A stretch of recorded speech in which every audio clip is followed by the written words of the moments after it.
Hello and welcome to Holistic Circle Podcast, Spiritual Conversation. My name is Philipp Kobald. We are reaching out to people who are passionate about spreading light, love, and joy and philosophy. And I'm happy to have Gerry Tostowaryk with me. Hello, Gerry. Hello, Philip. Thank you very much for having me on. I really appreciate it. It's a pleasure. I'm looking forward. This is my 7th podcast today, and so you're the cherry on the cake. And I'm so happy that you are my last guest today because I love to talk about philosophy. I'm not the biggest expert in the world, but it's always interesting to learn something new. And I've just been reading up a little bit in preparation of the podcast. So in the little breaks I had, I was going for Plato and everything, just refreshing my mind from the good old school days, and I enjoyed it greatly, so I can't wait for this conversation. But so let's prepare our audience. We're going to, of course, look at the multitude of the things you do. You have your own podcast, you wrote a novel, you decided in the pension years to restudy and now fully study philosophy. You're back into school, and so we got a lot of layers, and we're going to have a wonderful 1-hour conversation where everything is possible. Now, Gerry, I would be very kind if you give a small self-introduction to the audience, to a little bit show your background, your life's work, this and that, couple of minutes before we get started. Sure. Okay. Thank you, Philip. So basically, most of my adult life, I've been in the real estate industry, and about 25 years, 27, wow, about 26, 27 years ago, I became an instructor in the industry. And I, for many years, instructed the licensing course, and I've instructed continuing education. And one of the pleasures I've had to instruct is ethics course for the industry. And during the years, one of the things I realized, during your life, you realize certain things. And I realized I had quite an interest in philosophy. And so some years ago, I started studying philosophy. And like many people, when you start to get a little into philosophy, you realize how complicated, how deep it is. And I gave up. I threw the books down and I gave up. But as I started teaching the ethics courses, I realized I had to get back into it to know my topic as best I could. And so I started studying ethics and philosophy again. And now I just semi-retired. And as you mentioned, I'm going back to university online and working towards philosophy, political science, kinds of things. And so deep in it again as a student. And I've started a new podcast called Surrogate Dad, where I give out advice to young adults who never had a dad or never had dadly advice. As my daughter, it was her idea, her and my niece, the two cousins, their idea. We call it dadly advice. Yeah, and so those are some of the things I'm up to. Well, first of all, I have to honestly admit that I'm a bit jealous because you actually fulfilled my life's dream, because I can't wait to go to pension so I can finally go back to university. This is the one of the big dreams I have for my retirement years, to study day and night what I can study, and I must probably live 200 years to fulfill all the dreams what I would like to study again, or more, or deeper, or differently. So I'm very jealous, and I can understand how pleasure it is to just learn and to get new and fresh ideas, and to be again, it's just a wonderful experience to learn. Absolutely. It keeps the mind sharp. Yes. And I'm telling this to my daughter, who is 11, and she thinks I'm completely off the hook. They just want to throw away the books and go to summer vacation. And she can't fathom how anybody on his free will pick up a book and look inside. Well, that's one of the things that philosophy gets into, is whether or not we have free will. So. Oh, wow. That's a hard one. Oh, I try to stay away from it as far as I can. Yeah. So. All right. You suggested a wonderful first question. It's always good to have a colleague podcast. I don't even need to prepare the questions. My guests deliver them to me. And it's actually right down my alley. I love this question because it is a really good one and an important question. You wanted to talk about just basically philosophy, ? What is it good for? Why do we have it? How mankind came up with it in the first place? Why would we do such a thing? And I'd love to get your take on it. So I'm giving your question back to you, and I can't wait for what you have to tell us. Well, thank you, Philip. Yeah, I thought that would be a great way to start it, because really, if you ask a lot of people, what is philosophy about? That's a tough question to answer. And so philosophy really answers the big questions of life. Things like, what is reality? Who are we? What are we? And how should we behave as human beings? What is ethics? And why should we behave certain ways? So things like that at first seem like, oh, great questions, but philosophy tries to rely on rational argumentation more and less on empirical evidence. And so the side, what's the word I'm looking for? The kicker of all this is you never really get the answers, because I can't remember who it was that said it. There's a couple of philosophers, it'll come to me in a bit, but there's a couple of them that said there's no idea so silly that some philosopher hasn't tried to defend it. So it tries to answer all the big questions, but by nature really hardly answers any, but still it's a worthwhile endeavor, because those are questions we need to answer. What is reality? What is good behavior? What is ethics? Why should we behave a certain way? And even if we never get an answer, at least we get closer to that answer. Every day we get closer. So that's kind of what philosophy's about in a nutshell. And I just gave you probably 10,000 volumes in 2 minutes. For sure.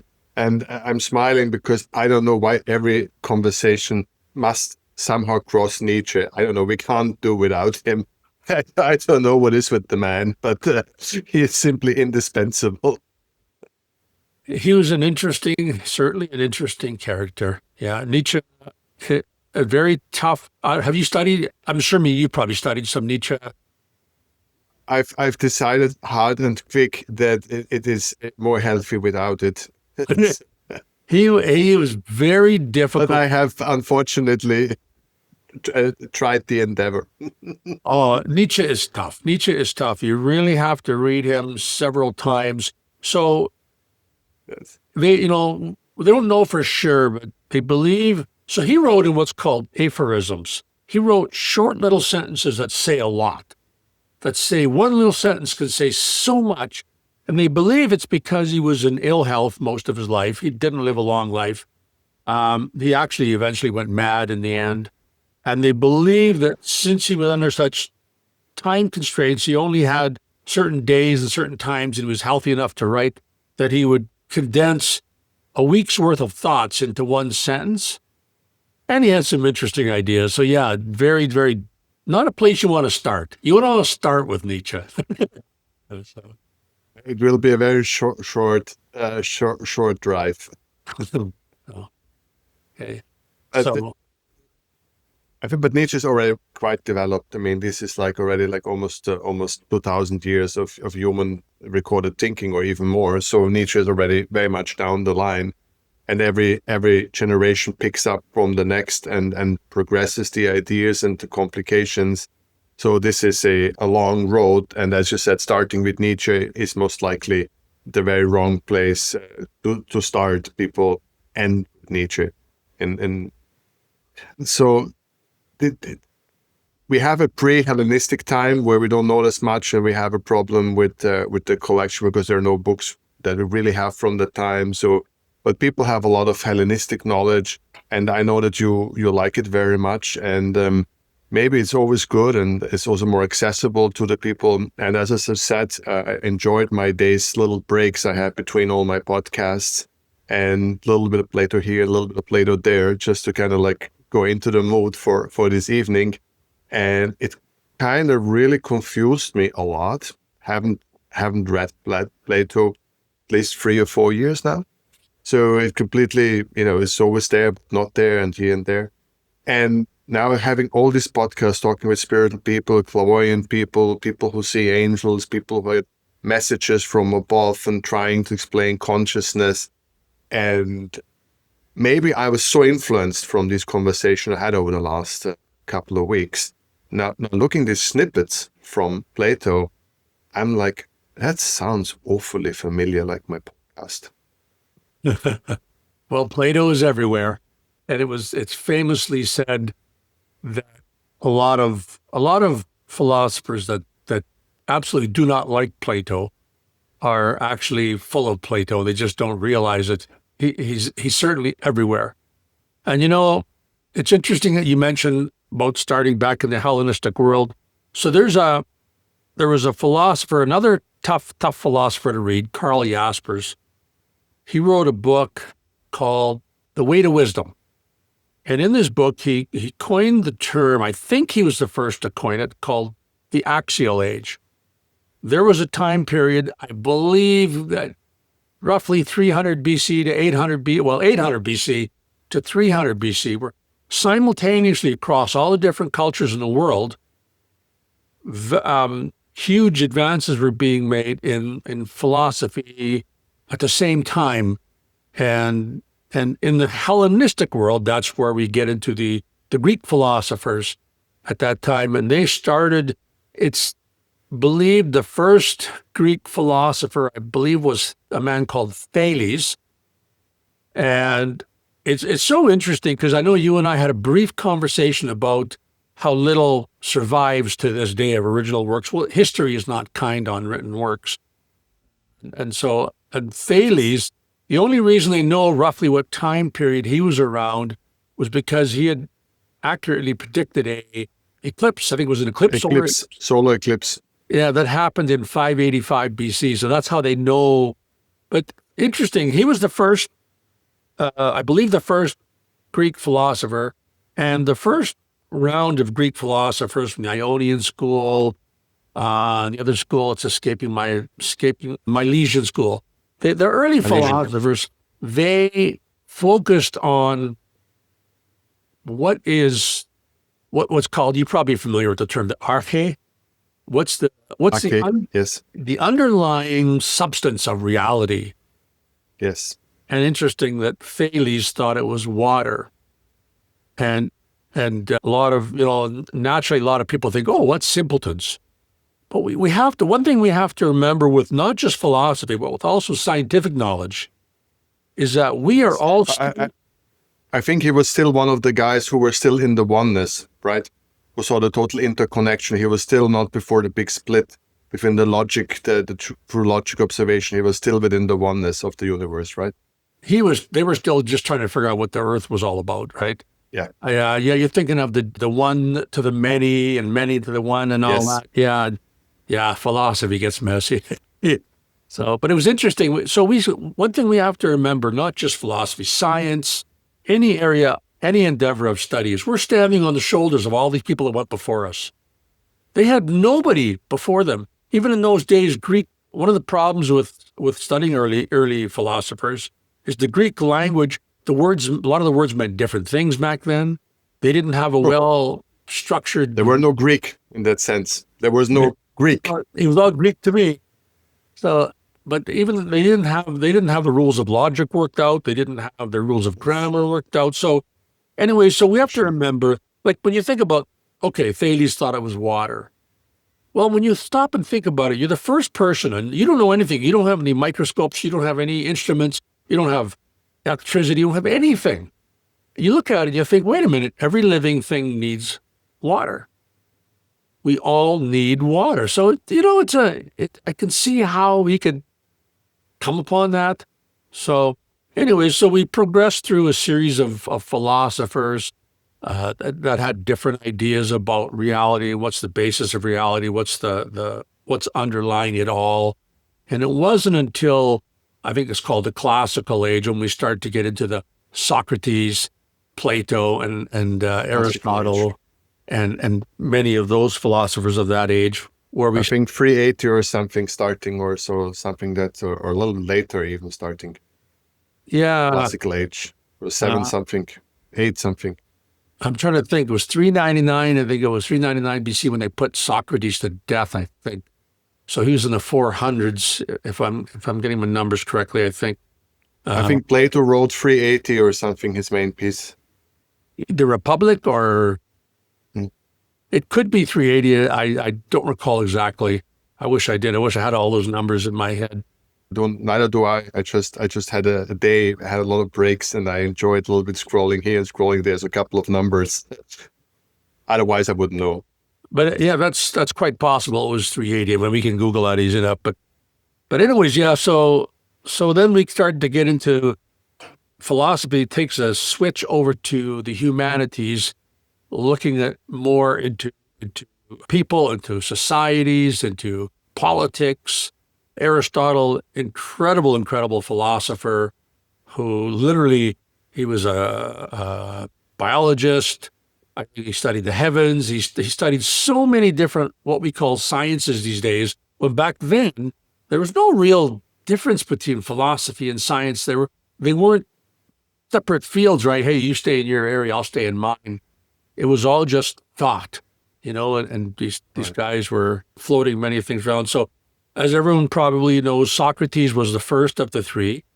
And it's interesting. Socrates was really the best way you could describe him was a bum who was a pain in the ass.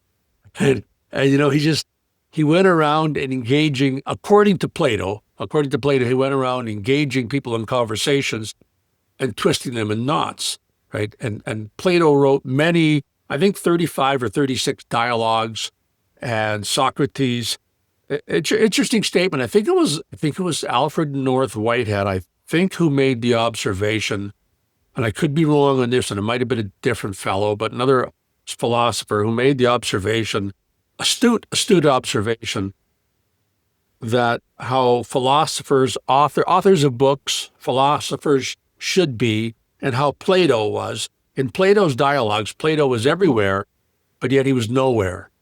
He doesn't appear in any of his dialogues, but yet his style, his writing, his beliefs, everything is just interwoven into it. Yet Socrates was the main hero of the dialogues. And so Plato covered a wide array of topics. And in he didn't write like we write these days. Most scientists, most philosophers will write a text.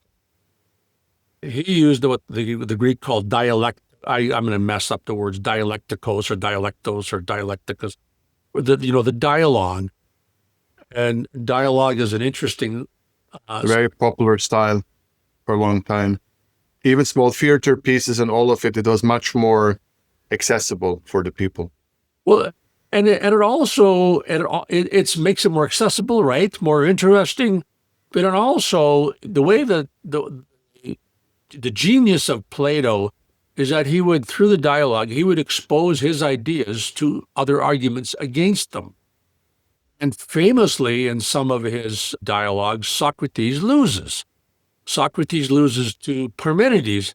Parmenides, another famous philosopher, who one of the arguments that persists to this day somewhat, I will always persist, but it was in the early Greeks, was the world of being versus the world of becoming. And Heraclitus, another philosopher who believed that everything is becoming.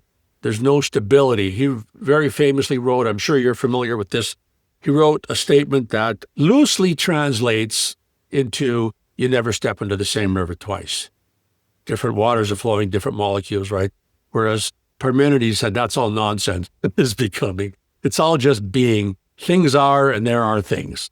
But anyway, so Parmenides. So in a dialogue Parmenides, Socrates actually loses to Parmenides. Parmenides gives him some devastating arguments, and that's when they're discussing one of Plato's most well-known.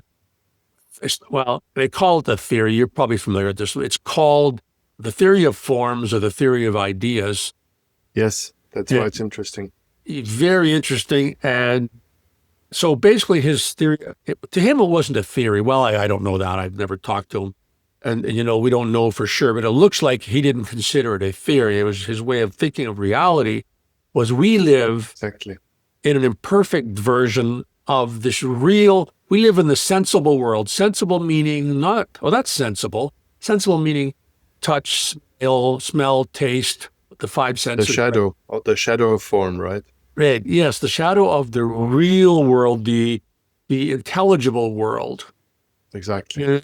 And so the easiest way to explain. You will explain it right now, but let's, so the audience who get a bit lost here and thinking, where am I and what this is all about? Actually, I think a lot of spiritual people would be blown away reading exactly that what you're trying to explain now, between forms and shadow and being and structures. It is so familiar. If I listen to so many conversations with clairvoyant people, with people seeing it, if you listen to this from a state of oneness or state of connectedness, because that's how I always try to connect with these early philosophers, especially the ones before who were clearly still in the oneness, and the way how I see it, they were still connected with the great light or had a much deeper understanding. They were still more one with the universe and the world around. And somehow over time, the intellect took over and split it. And the way I see Greek philosophy is this documentation of this ongoing split from a raw state, a natural state in the grace of God or in the grace of light, and not so much asking why, just accepting it and observation, coming slowly into this awakening of the logical brain taking over and trying dissecting all of these different thoughts and all of these realities until the end of the end, when we end up in Nietzsche. This is my personal interpretation of philosophy, this documentation of this mankind's fall from the oneness into a scientific, logical observation, yes, empowering, but also limiting in other ways. So this is a little bit my personal interpretation of what you're right now a little bit talking about. Well, and I'm glad you stopped me and you said that, because when we get into philosophy, you can go down so many rabbit holes, and to keep ourselves centered and focused, we have to remember. That's why I wanted to start out with the original point. The very first conversation, the very first discussion we had about what is philosophy, where does it go? We have to remember the big question: what is reality? What is life? How should we live? And if I understood your point correctly, it sounds like you probably empathize a lot with Schopenhauer's philosophy. I don't know if you've... I'm also trying to stay away from him.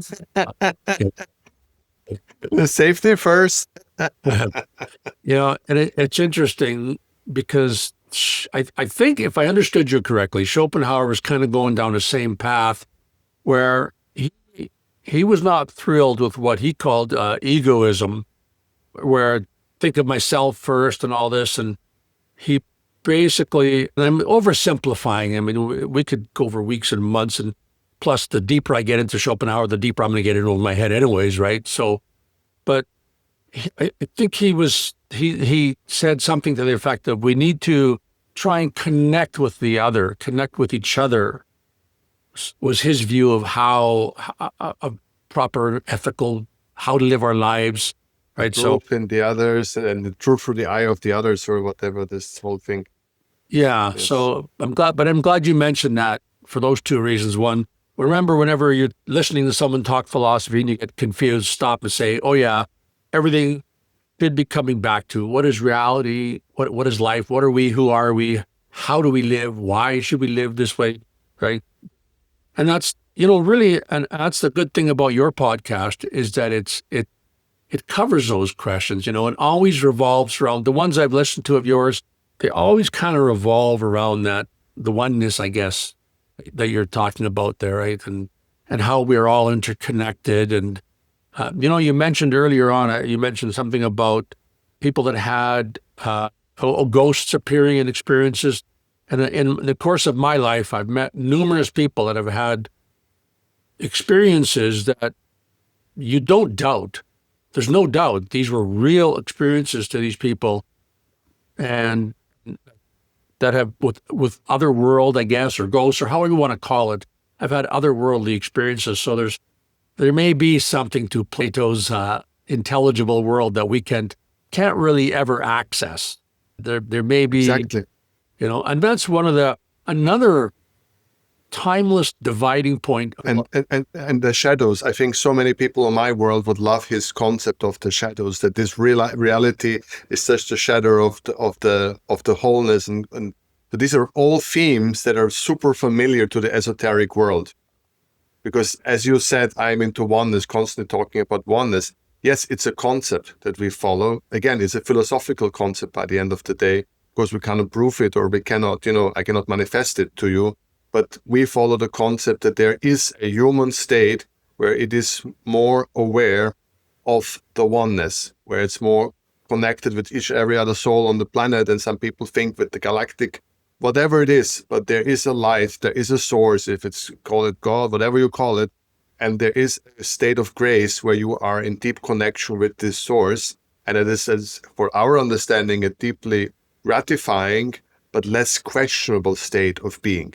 You don't ask so many whys, you just simply enjoy this light and this presence. And that is what people like me seek. That's why you rode on the spiritual road, why you meditate, why you do all of these things, because you're looking for this oneness, this wholeness. And at the other hand, we see that science and all of this deliberation, the modern philosophy is constantly dissecting the brain and trying to snip it up and understand it, which is very valuable for human progress, but also it further and further brings us away from this oneness. So that's basically the theme of the podcast by the end of the day. In fact, that's the road we should go down for the rest of the podcast. I mean, that's not up to me to say it. I'll follow wherever you. But the reason I say that is because that's a big theme in philosophy, and I don't know if it shows or not. I tend to be a real logical kind of thinker, and I look at the logic of arguments, and I look a lot at empiricism, fact-based analysis. But the more I look at fact-based analysis, and the more I looked at logical thought processes, before I finish this point, I should mention for folks that aren't sure, you talk about the Shadowlands and that. What we're of course talking about is Plato's allegory of the cave, which is a very famous allegory. I think it's book 6, 7, or I think 7 maybe of the Republic, where he gives us allegory how we're living in this sensible world where we're not the real intelligible world, and we're only experiencing an imperfect reality. And the other world is the more perfect, or the perfect reality. So I wanted to mention that because we talked about it a bit and we didn't clarify it. But so about 25 years ago now, I had been working out of town for a few months, and I wanted to get a book on the life and times of Jesus. I didn't want a book about theology. I just was like, what was his life like? What was life like for him, his world?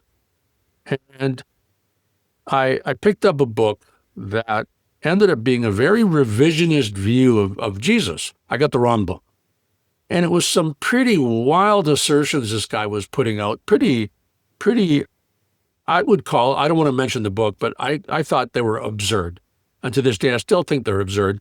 But the point I'm getting at is that day I decided I'm going to make a major inquiry into religion, into being, into all these things and all the arguments for and against, and see where it leads. And so the reason I'm going to tie this up here, and you'll see where I'm going with this. You talk about oneness, and the further I go down this road, studying logic, studying empirical evidence, studying rational arguments, the more I see the oneness, the more I see there's something more out there, and I'm getting more and more strongly of the belief that it takes more faith to believe there isn't something out there than to believe there is. Believe there is nothing more than just sticks and stones and atoms, and we're all just meaningless world, and that takes more faith than to see Plato's other world, right? And you're not the first one to point this out. I cannot forget the French guy who said it. I know what you mean. Huh. There we go. Too many names in the brain. But it is so funny because I'm a very firm believer that every true and honest road, is it pure logic brought to the end, will lead to oneness. I've heard people talk about frictional geometry of the universe, which I don't understand anything about. But there's so much beauty and involvement that it can only resemble the oneness because it's so fascinating and beautiful. And people find it in quantum physics and in the uncertain certainty at the same time. This is like real and unreal. It's there, not there, and it's fascinating people, and they're looking at it like a philosophy. And so I think you can find it in meditation. I think you can find in reading Nietzsche for sure. If you read Nietzsche, you will find enlightenment just by the braveness of taking it on. So I do believe that even the way of logic will ultimately lead to oneness, because alchemy is all about, it's the most misunderstood science in the world. It was never about gold. This is such a mean lie. But the gold was a symbol of the wisdom, right? So there are so many ways where you can find the light. And I'm always a lifelong believer that there are so many ways out there to the light. That's quite possible. There was a 20th century American philosopher who I really like his work, Mortimer J. Adler, and he wrote. Never read him. Oh, okay. He wrote. He's quite easy to read. I really like his style, and he wrote a great little book, and I believe it might even be public domain. But this is beside the point. But he wrote a great little book called "How to Speak, How to Listen." It's an absolute guide all of us could use. But he was a philosopher, and like so many philosophers, he was an atheist. And so he set out to prove there was no God. And as a philosopher, he felt, okay, so the way I'll prove there's no God, the only way you can prove there's a God is to find a question that the only answer to this question is God. You can't find that question, there's no God. That's the only way to prove it. So he went out and set about researching to see, is there this question? Where's the question where the only answer is God? And I won't spoil the end for all the folks. I encourage everyone to read it. I can't remember his exact book, but it's Mortimer J. Adler, where I don't remember the name of the book, but he talks about his search. And he ended up finding the question. And he ended up actually eventually becoming a Christian before he died. He I believe was a Christian, or he became a religious man, right? So anyway, it's interesting how you mentioned there's many different ways, and he set out on a journey to disprove it and found a way. And of course, being a good philosopher, a true philosopher, if he found a question and he found the answer to it, how do I ignore that, right? So anyways, just an interesting aside based on what you said. There's many ways. I'm not sure, but I think Schopenhauer also wrote a book about the good conversation or the tactical tricks. I think it was Schopenhauer. Could be. I think. Yeah. Okay. Quite possible. Another. I think I read it. No guarantees. Yeah. There are so many good philosophers throughout history. So we started with the Greeks, and so we moved from the early Greek philosophers who were just looking at what is this, what's the basis of the universe. Then we got into the Platos and Socrates and Aristotle. Aristotle, amazing. The things he got into, the nature observations. They started to They started the idea of science, to look at one thing at a time and go deeply and so forth. This is that whole period when they started to think, so to say. Yeah, and yes, and to this day he's still highly regarded. And a lot of folks think that Aristotle went on a different track than Plato and was completely different than Plato, but he really wasn't. So Plato had his intelligible world where we have these, for example, the easiest example is a circle. In our world, there's no such thing as a perfect circle. There's no such thing as perfection. But there must be, Plato's argument is there must be perfect circles somewhere. Otherwise, how do we know which circle is better than the other circle? Well, that circle's awful. You drew a lousy circle, right? Oh, you drew a good circle. That's a good circle. How do we know that? How do we know good from not so good? There must be perfect. So that's his, what we would call an essence. Aristotle also saw essences, but he saw them in the natural world. These essences, the essence of what it is to be a good tree. An acorn's essence, it's, in fact, also his teleology, he felt that everything had a purpose. Anyways, the purpose of an acorn is to become an oak tree and to be as perfect an oak tree as possible. So he saw essences, but he saw them in the natural world. So, and it's good that you mentioned the sciences kicking off, because we start to get, a few hundred years later, as you're well aware, I think we briefly talked about this even, St. Augustine, big on Plato and Acquaintance.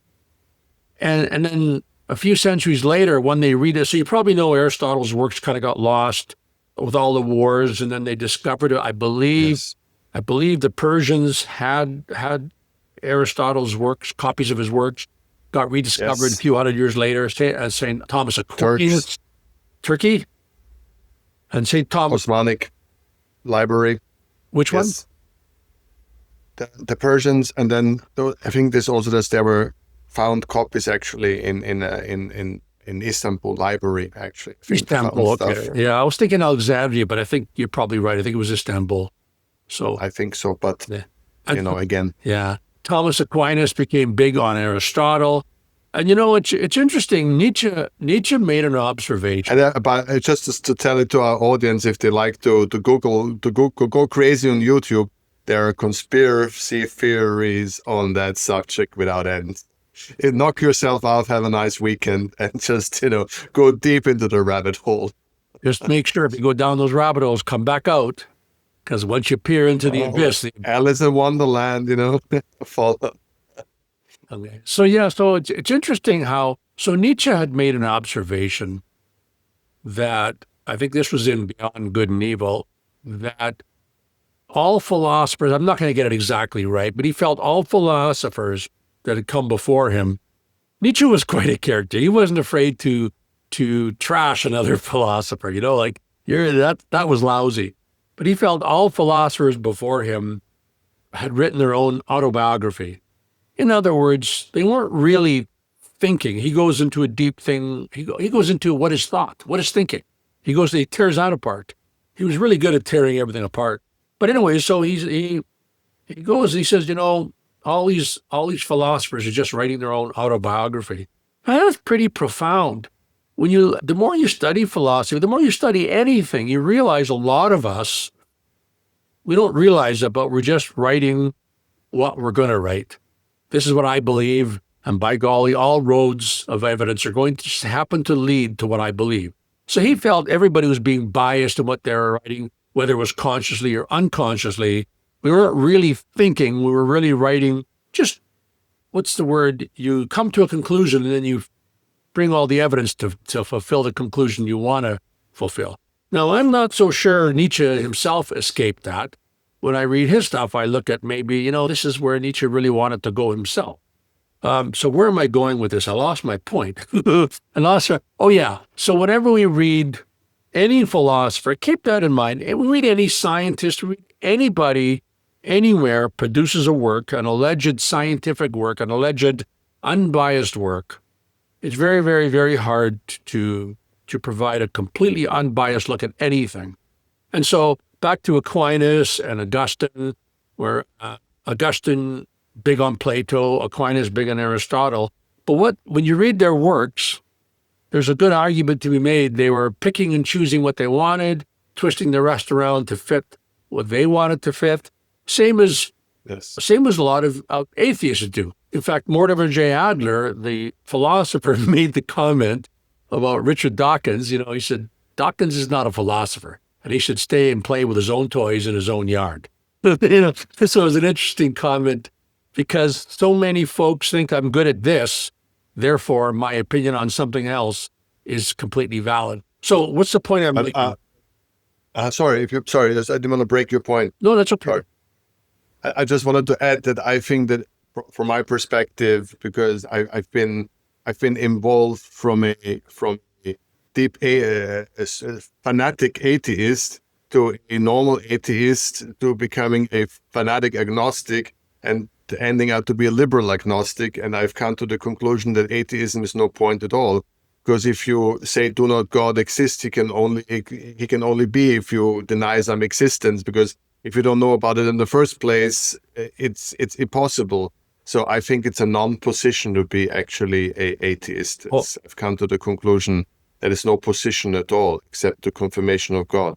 Wow, that's a great point, and you're gonna know where I'm gonna go with this, and you probably already know where I'm going to go. But anyway, so I want to finish that point before I go down. That's a great. You're setting me up on purpose. You know what I'm going to say. I don't know. Anyway, so anytime you read any philosopher, any scientist, any journalist, anybody, anywhere, we have to look. How unbiased are they being? And everybody's got some degree, and so we have to look for those biases. The second thing we have to do is look in the mirror for our own biases. If we're truly on a quest for what's reality, is there a oneness, is there not? How do we live? All these things. Really, really hard thing to do is open our minds. So those are the two things I want. I would like to jump in. Can I jump in on that one? Absolutely. I'd love to jump in on that. Two observations. I had a very renowned psychologist, anyway, very renowned guy, wrote tons of books. And I had a pre-conversation with him. If it was a psychiatrist, you having some real okay. Famous guy anyway. So and we had a pre-conversation like you and me had, and I tried to a little bit poke him and provoke him just for fun because he looked so renowned. I had to give it a shot. And most of all, he had these crazy eyes, like he really knows what you were thinking. And you all the time try to look normal, like not he to take you in the white jacket, because he really had this looking you so straight, like I know what you're thinking and it's wrong.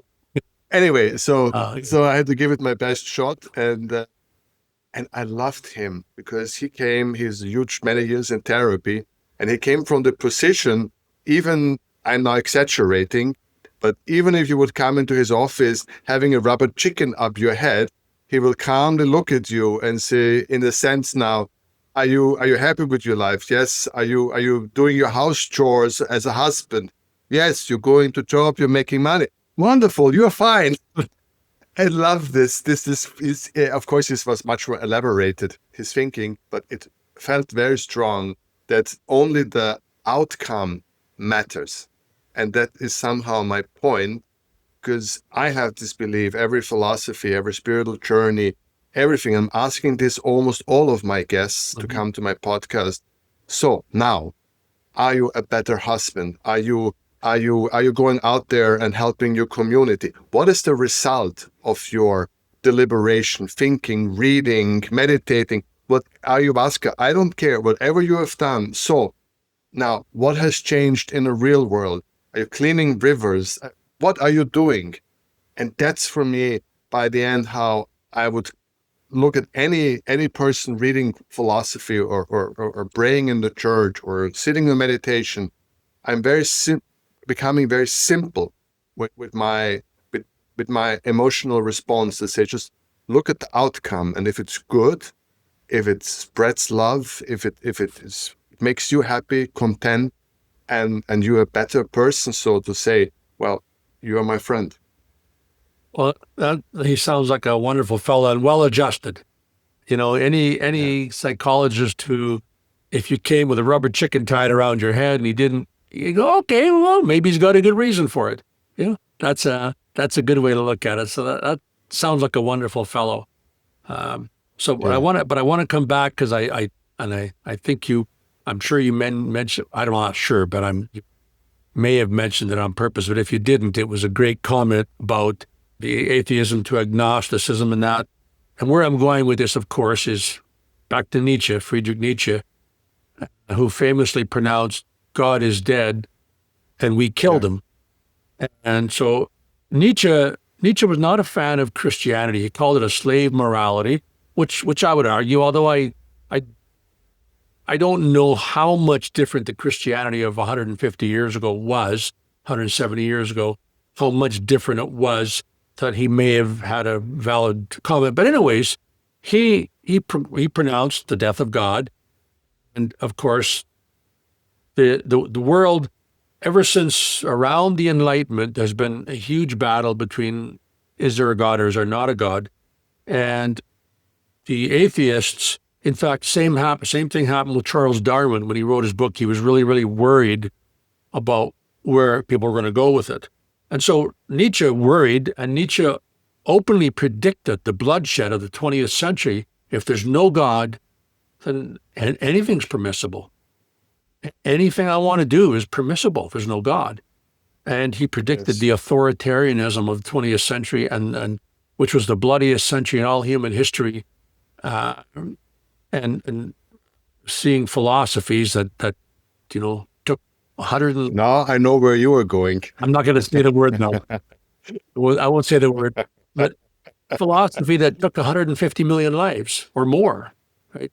So it's interesting how if we don't have, and this is the argument for the religious side. The religious side says, if we don't have a North Star, if we don't have a God's eye view, we don't have something up there, then everything is permissible, right? Then that's hence you're probably familiar with now the battle being fought with postmodernist thought, with skepticism, with the words I'm trying to the two intertwined philosophies, my truths and your truth. What's the word I'm looking for? There's the two of the concepts of postmodernism, and they're escaping me right now. I have my truth and you have your truth. There's no capital T truth. It's all just my own perspective. Perspectivalism is one of the words that's been called. Well, we have some famous political leaders right now who believe in it very strongly. Yes, relativism and skepticism. Not skepticism. Relativism. That's a real bummer. But may I say something on that, if I may? I don't want to talk too much, but I think it's very interesting how this God is dead of nature, how you see it. And again, me with my simplistic worldview, this red line that started pre-Hellenistic, where people were in the oneness and just made observation from the oneness, then splitting this mind. And for me, Nietzsche came to the complete end, and his observation, there is no God, we killed him, means that man is in complete charge, that there is no oneness, that there is no outness. It's just the individual oneness alone drifting through the universe. That is my personal interpretation. That is the total end, that there is the total not believing in the oneness and just in the singularity. That's how I interpret it. Maybe wrong, most probably wrong. Well, and that's as you probably know, has also the one versus the many has been a big question in philosophical thought, and it's becoming bigger and bigger. It's become a bigger and bigger question since the Enlightenment, and I get a kick out of it. The Enlightenment, as if everything was dark before that, and everything certainly wasn't dark before that. There were some great minds before that time, but anyways, the Enlightenment. Although the Enlightenment did bring a lot of wonderful, and there's some big philosophers from that time period too. John Locke. Yes, I like them. There's something that I actually like to read. Yeah. There's so much. There's so much from around 1500 when 1492, when Christopher Columbus go, oh wow, there's other people, and everything changed, in the world. And that's the Enlightenment. That's brought us to where we are today, right? And some people are. Do you remember I began? I should have my coming out that I'm a huge fan of the American Enlightenment movement, and I'm the founding fathers. I'm a huge butt geek on the founding fathers of the America, and so I have to come out. I say it. I'm completely infiltrated with the virus. The American Constitution is the finest document I've ever seen. I've studied several constitutions, including our own here in Canada. Our Constitution is not much. Our government recently drove a Mack truck to our Constitution. We're having huge fights right now with our own government. The body that is not empowered, is responsible for protecting the Constitution has been driving a truck right through it in Canada. And so we're having our fights. But there's a college in the United States called Hillsdale College. And for anybody's interested, they have numerous free courses that are amazing free courses. Hillsdale College, amazing free courses, but they're of course mostly oriented towards American philosophy, politics, those kinds of things. But they do have some great world ones as well. But they have one on the American Constitution, fantastic reading. So yes, Thank you. yeah, the American Constitution is the finest document I've seen. Absolutely, and it's Because it's the most honest document that I know about. I am in awe of the honesty, of the observation of humanity without filters, without hopes, without neither negative, neither positive. I love this rawness of humanity, to look at it as human is, as failing, as hopeful, as dark as light, all of these elements, and to bring a framework that actually speaks to a real human being with all good and evil inside. That's what I like about it. oh, and their Declaration of Independence, powerful. So when they became independent, when they declared their independence from Great Britain, they had their Declaration of Independence, and they had to work on their Constitution. But just the preamble to their Declaration of Independence, and I'm going to mess up the words, I won't get them exactly right. Powerful, powerful. We hold these truths to be self-evident, that all men are created equal. Like, that's self-evident, right? Beyond discussion. That's a powerful, powerful statement. And of course, they're human beings. They weren't perfect, right? They had their use of slavery and Jim Crow and such.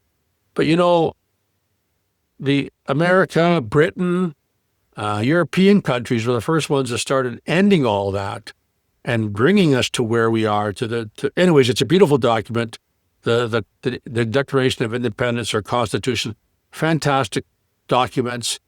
But I mean, there's philosophy is just a rich philosophy, and when you mix it with political science, when you mix them together, just a rich field, a beautiful field of things to discover. The question now is, we have 5 minutes left. What on earth happened to us? 2025, what on earth? I mean, we got the books, we got 2,000 years of, I just been saying in 3 podcasts, and you would have liked to have heard me say it. It's like, free podcast the last 2 days. I said we had the 10 commandments more than 2,000 years ago, and we still, just 10 things, and we just can't get it done. I mean, we're really slow learners. I mean, what on earth? I mean, just 10 little things, and we can't make it happen. And we had the Greeks, and we didn't talk anything about the Romans, and the Americans loved the Romans, Republic, and interesting. We had we had it all, and 2025, turn on the television and your stomach goes upside down. Like, what have we learned? So you wanted me to ask the first question, what is philosophy, ? And now I'll ask my last question, so to say, humanity, ? I mean, are we ever going to learn? That's a good way to end it. And I'll end it with a question that's been rolling around my head, and that I'm probably going to write. It's going to take years to write this, but I'm going to hopefully write a book on this topic. And this is whether you're atheist, agnostic, whether you're religious, it doesn't matter. For me, it's God. So the statement is, where are we going with all this, right? And for me, the question is, what is God? Or you might ask, what is the oneness? What is it that holds us together? And the one that I've heard the most is, God is love. And so whether it's to you, whether it's God, whether it's a oneness, whether it's Plato's intelligible world, whether it's essences, whatever it is, we all have got to I think it's the most powerful force in there is love, right? And if I can't think of a more powerful force than that. And so maybe that's where this all has to end one day. Just got to get up in the morning and how would you word it? Just have that right attitude. You know, Aristotle's goal for life. Aristotle thought what life should be about. It's often translated to happiness, but that's not what he thought the goal of life was, or what it's all about. The Greek word is eudaimonia, and it's more like, it's one of those, so many Greek words are just, you can't translate them, but it's more like fulfillment. Yes. Living a life of fulfillment. I know that. So I don't know if that answers it or not, but hopefully that gets us down the right path. Gerry, we have only one problem, because your podcast is about such an interesting subject to me, and I would have liked to spend time talking about it. So the bad news is you have to come back in some moment and talk about your podcast and advice you are giving, because I love that you want to help people who didn't have a father figure to help them. And this is such a great work. And I'm so excited by your idea. And I think it's such a valuable idea that you want to help people who did not have a father figure, what he would have said, I think it's insane. And maybe you'll circle back in autumn and make another go, and we'll talk about the podcast, because I'm honestly and deeply interested in your ideas and your approach to that subject. And dear viewers, I hope we bored the hell out of you. And if you're still here, well, well done. Thank you so much. And thank you for keeping it with us, talking about everything and nothing.